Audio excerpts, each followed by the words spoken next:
یہ ریڈیو صدائے حریت جموں کشمیر ہے، پیش خدمت ہے خصوصی اپ ڈیٹ۔ غیر قانونی طور پر بھارت کے زیر قبضہ جموں کشمیر میں بھارتی فوجیوں نے اپنی ریاستی دہشت گردی کی جاری کارروائیوں کے دوران گزشتہ ماہ اگست میں 18 کشمیریوں کو شہید کیا۔ بھارتی فوجیوں اور پولیس اہلکاروں کی طرف سے مقبوضہ علاقے میں پرامن مظاہرین اور عزاداروں پر آنسو گیس اور پیلٹ گن سمیت طاقت کے وحشیانہ استعمال کے نتیجے میں 60 نوجوان شدید زخمی ہو گئے۔ اس عرصے کے دوران 202 شہریوں کو گرفتار کیا گیا، جن میں سے بیشتر نوجوان، کارکن اور طلباء شامل تھے۔ بھارتی فوجیوں نے گزشتہ ماہ تلاشی اور محاصرے کی 234 کارروائیوں کے دوران 9 گھروں کو دھماکہ خیز کیمیائی مواد اور مارٹر گولوں کے ذریعے تباہ کر دیا۔ کل جماعتی حریت کانفرنس نے بھارت کی طرف سے امن پسند کشمیری عوام پر طاقت کے وحشیانہ استعمال کی شدید مذمت کرتے ہوئے کہا ہے کہ ان مظالم کا مقصد کشمیریوں کی ناقابل تنسیق حق خود ارادیت کے حصول کی منصفانہ جدوجہد کو کمزور کرنا ہے۔ حریت ترجمان نے کہا کہ بھارت کی فسطائی حکومت کو نوشتہ دیوار پڑھتے ہوئے اپنی ہر درمی ترک کر کے اقوام متحدہ کی سلامتی کونسل کے ذریعے عالمی برادری کے سامنے بھارتی رہنماؤں کی طرف سے کشمیریوں سے کیے گئے وعدوں کو پورا کرنا چاہیے۔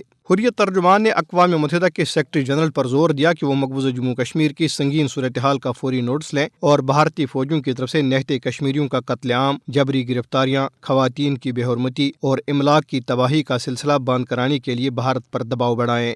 سیاسی ماہرین اور تجزیہ کاروں نے سری نگر میں اپنے انٹرویوز میں کہا کہ اقوام متحدہ کی جنرل اسمبلی کی اپنے 76ویں اجلاس میں جو رواں ماہ کی 14 تاریخ سے شروع ہو رہا ہے، مظلوم کشمیریوں کو درپیش مسائل کے حل کے لیے اقدامات کرنے چاہیے۔ انہوں نے کہا کہ کشمیر اقوام متحدہ کے ایجنڈے پر سب سے پرانے تنازعات میں سے ایک ہے اور عالمی ادارے کی ساکھ داؤں پر لگ جائے گی اگر وہ کشمیر کے حوالے سے اپنی قراردادوں پر عمل درآمد کرانے میں ناکام رہا۔ خصوصی اپ ڈیٹ ختم ہوا۔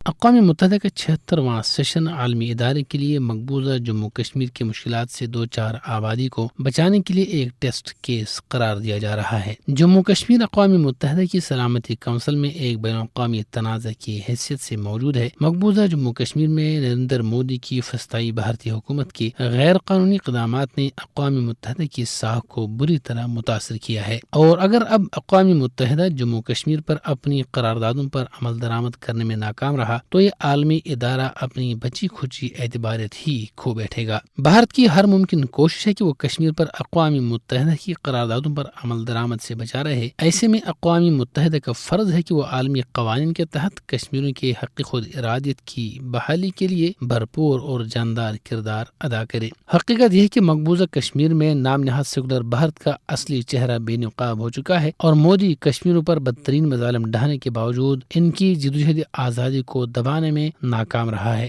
اس کے ساتھ ساتھ عالمی برادری کی بھی ذمہ داری ہے کہ وہ کشمیریوں کے حق خود ارادیت کو یقینی بنائے۔ فوری طور پر کشمیریوں کو بھارتی بربریت سے نجات دلانا وقت کی اہم ترین ضرورت بن چکی ہے، کیونکہ تنازع کشمیر کے حل میں تاخیر خطے کے امن کو تباہ کرنے کے مترادف ہے۔